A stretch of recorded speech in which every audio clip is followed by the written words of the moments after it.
हाय, class 10 से class 11th के अंदर आ गए हो तो welcome to the toughest class of your life. हाँ, तुमने एकदम सही सुना। ये जो कक्षा 11वीं है, ये जो क्लास 11th है ना, ये तुम्हारे जीवन की सबसे मुश्किल और सबसे हार्ड वर्क कराने वाली क्लास है। लेकिन डरना नहीं है, घबराना नहीं है, क्योंकि आज मैं तुम्हें एक ऐसा रोड मैप दूंगा जिसकी मदद से क्लास 11th भी तुम्हारी थोड़ी आसान हो जाएगी। लेकिन हाँ, तुम इन सारे स्टेप्स को अप्लाई करना होगा और 10th के मुकाबले 100% ज्यादा मेहनत लगानी पड़ेगी। हाय एवरीवन, मैं हूं आप सभी का अपना प्रशांत भैया। क्या लगा था कि ये साथ क्लास 10 तक था? अरे नहीं यार, अभी अभी तुम क्लास 11th में आए हो, ये प्रशांत भैया तुम्हारे साथ खड़े हैं। मुझे याद है मेरा प्यारा डायमंड बैच। घबराने की बात नहीं है, डरने की बात नहीं है। इस क्लास में भी मैं तुम्हारे साथ खड़ा रहूंगा, तुम्हें गाइडेंस देता रहूंगा। उसके अलावा इसी चैनल के ऊपर क्लास 11th के फिजिक्स के सारे चैप्टर्स के वन शॉट लेक्चर्स आपको मिल जाएंगे। मैंने ऑलरेडी बना रखे हैं, देख सकते हो। इंडिया के one of the best one shot lecture हैं फॉर फिजिक्स क्लास 11th। लेकिन आज तुम क्लास 11 शायद स्टार्ट करने वाले होगे या फिर तुम ऑलरेडी कर चुके होगे। तो एक रोड मैप समझना है ना। कुछ प्रॉब्लम्स हैं जो कि तुम्हारे आ रही होंगी और उन प्रॉब्लम्स का सलूशन आज मैं तुम्हें देने वाला हूं, जैसे कि मैं हमेशा से करते आया था। लेकिन उससे पहले मुझे कमेंट करके बताना आपने कौन सी स्ट्रीम ली है। क्या आपने पीसीएम ली है, पीसीबी ली है, या फिर कॉमर्स ली है, ह्यूमैनिटीज ली है? जल्दी से कमेंट करके मुझे बता देना, ठीक है। अब बात करते हैं class 10th versus class 11th। देखो यार, अब ना पढ़ने का तरीका बदलना पड़ेगा। अब ये क्लास 10th नहीं है। पता है क्यों? कुछ रीजंस हैं। अगर आपने क्लास 11 स्टार्ट कर दिया तो तुम्हें ऑलरेडी पता चल गया होगा कि यहां पर ना कॉन्सेप्ट्स बहुत ज्यादा हैं, सिलेबस बहुत बड़ा है। अब ना वो क्लास 10 जैसा नहीं है कि छोटे छोटे चैप्टर्स। अब क्लास 11th के अगर आप फिजिक्स के चैप्टर की बात करोगे तो बहुत सारे कॉन्सेप्ट्स हैं।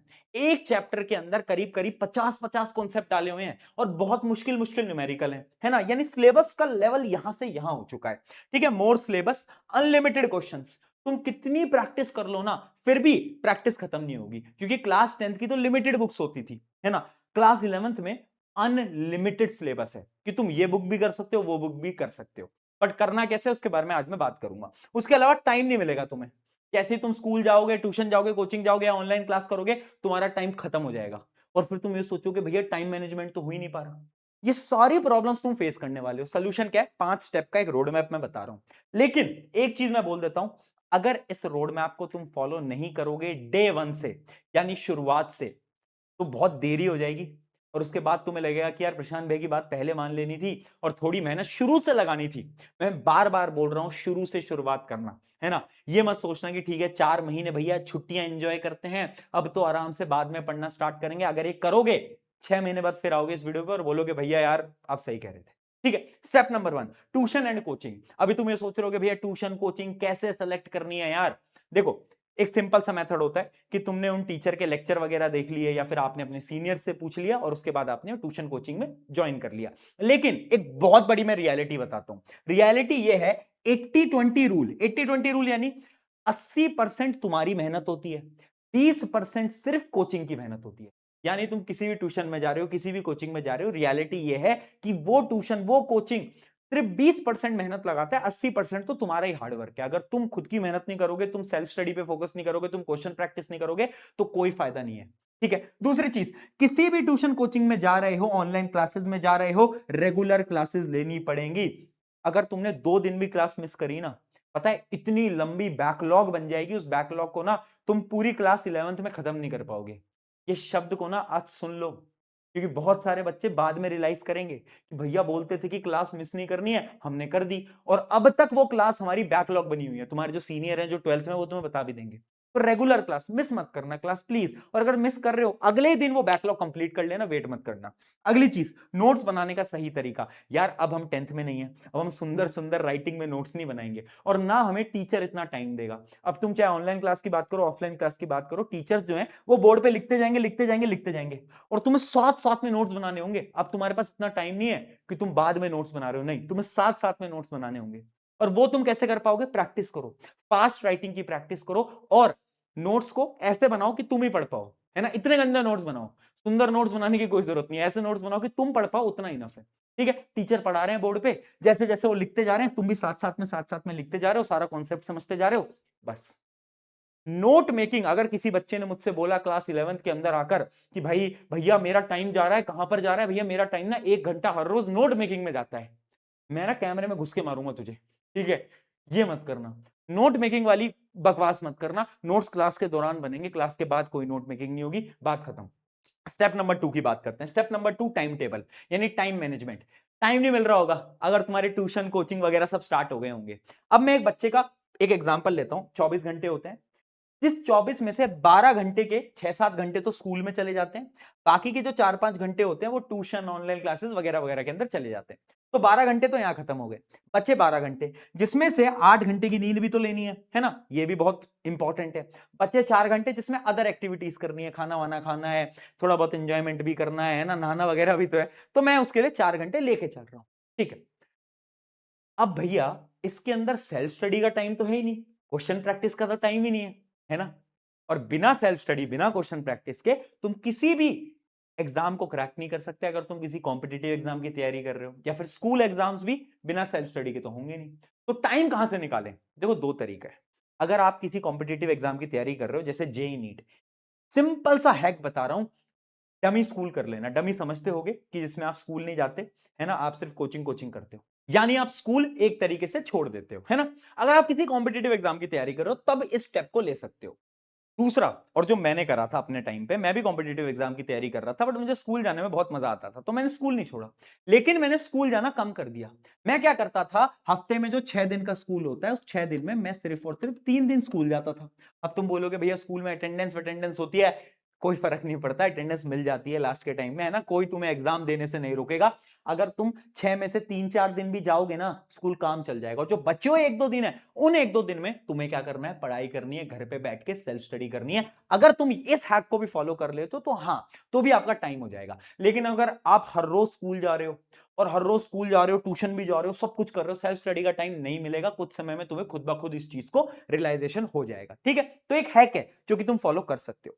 अब आते हैं हम स्टेप नंबर 3 की तरफ। स्टेप नंबर 3 है बुक्स। भैया बुक्स क्या करें इसमें? देखो यार, एक सिंपल सी चीज है जो कि हम 10th से फॉलो करते आ रहे हैं। क्लास 11th में भी एनसीईआरटी इंपॉर्टेंट होती है, बिल्कुल होती है, 12th में भी इंपॉर्टेंट होती है, लेकिन मैथ्स जैसे सब्जेक्ट में एनसीईआरटी इंपॉर्टेंट नहीं है। हाँ, क्वेश्चन प्रैक्टिस के लिए ठीक है, बट मैथ्स। दूसरी चीज, फिजिक्स की एनसीईआरटी तो उठाना भी मत, सिर्फ एक्सरसाइज के जो क्वेश्चंस है ना वो सॉल्व कर लेना, बाकी मत उठाना। बायो की एनसीईआरटी इंपॉर्टेंट है, केमिस्ट्री की इंपॉर्टेंट है, उसके अलावा अगर तुम कॉमर्स और ह्यूमैनिटीज की हो तो वहां पर तो एनसीईआरटी इंपॉर्टेंट है ही, ठीक है। तो एनसीईआरटी की इंपॉर्टेंट किताब है, वो तुम्हें पढ़नी है, बट फिजिक्स और मैथ के लिए एनसीईआरटी अवॉइड कर सकते हो। दूसरी चीज, अगर तुम एनसीईआरटी खत्म करते हो, उसके बाद तुम्हें क्या करना है, तुम्हारी ट्यूशन, कोचिंग, ऑनलाइन क्लासेस में डीपीपीज मिलती होंगी, डेली प्रैक्टिस शीट्स मिलती होंगी, मॉड्यूल्स मिलते होंगे। उन मॉड्यूल्स को तुम्हें प्रैक्टिस करना है, लगातार प्रैक्टिस करो। इन मॉड्यूल्स को पहले खत्म तो करो, तुमसे मॉड्यूल्स ही खत्म नहीं होंगे। और जब मॉड्यूल्स खत्म हो जाए फिर तुम अदर किताबों की तरफ जाओगे। बहुत सारी किताबें आती हैं, थ्योरी बुक्स आती हैं, इवन क्वेश्चन प्रैक्टिस की किताब आती है, तो फिर तुम दूसरी किताबों पे आओगे। पहले 2 स्टेप तो कर लेना, है ना, ये 2 स्टेप ही सिर्फ 10% बच्चे कर पाएंगे, तो वही बच्चे आगे बढ़ पाएंगे, ठीक है। आगे बात समझ में, मतलब हमारा बुक्स वाली प्रॉब्लम भी सॉर्ट हो गई। अब बढ़ते हैं अगले स्टेप की तरफ। अगला स्टेप क्या है? Limit distraction. देखो, एक सिंपल सी मैं चीज बता रहा हूं, जब क्लास 11th में आते हैं ना, बहुत सारे डिफरेंट डिफरेंट प्रकार के डिस्ट्रैक्शंस तुम फेस करोगे, अलग अलग टाइप के, क्योंकि हार्मोन तुम्हारे ऊपर उछल रहे होंगे, अलग अलग टाइप के डिस्ट्रैक्शंस आएंगे, है ना, मोबाइल फोन का भी होगा, और भी डिस्ट्रैक्शन होंगे। बट यहां पर ना थोड़े डिस्ट्रैक्शंस को लिमिट करना। मैंने ऐसी बहुत सारी कहानियां देखी है ना, जिसमें क्लास 10th में तो बच्चा टॉप करता है, बट 11th में अच्छे मार्क्स नहीं ला पाता। क्यों? क्योंकि डिस्ट्रैक्टेड हो गया, है ना। और उसका रीजन क्या है कि क्लास 10th में वो टॉपर हो गया, तो उसको ओवर कॉन्फिडेंस आ गया, जिस वजह से 11th में उसके अच्छे मार्क्स नहीं आ पाए।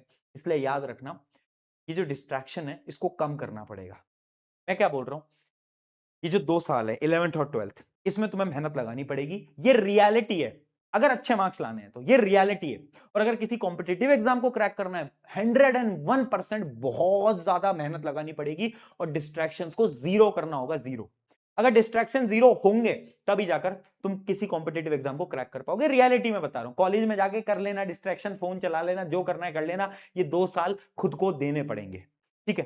ये हो गया स्टेप नंबर 4। अब आता हूं मैं फाइनल एंड लास्ट स्टेप की तरफ, जो कि है बिलीव इन योरसेल्फ।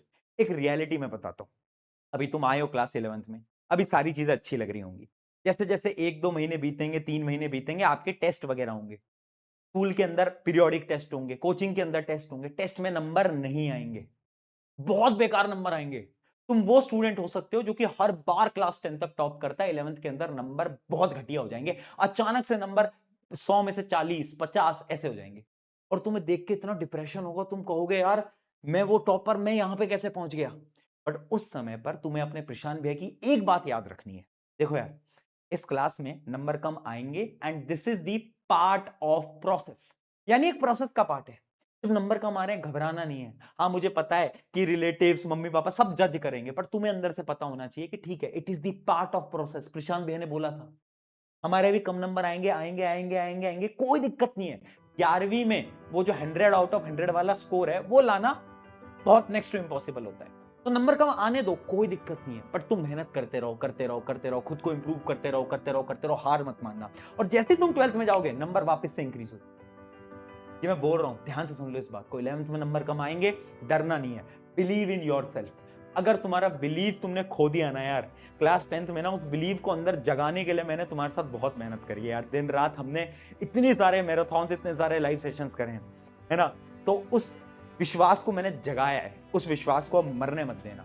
नंबर कम आ सकते हैं, बट तुम एक विजेता हो तो हो। थोड़े बहुत नंबर कम आएंगे, डरेंगे नहीं, चलते रहेंगे, मेहनत करते रहेंगे। इतनी चीज याद रखो, अगर ये 5 स्टेप को फॉलो कर लेते हो, क्लास 11th आसान हो जाएगी। ठीक है, ये प्रशांत भैया तेरे साथ खड़े हैं, बिल्कुल टेंशन नहीं लेनी है। And all the best for class 11th। मिलते हैं नेक्स्ट वीडियो के अंदर, टेक केयर।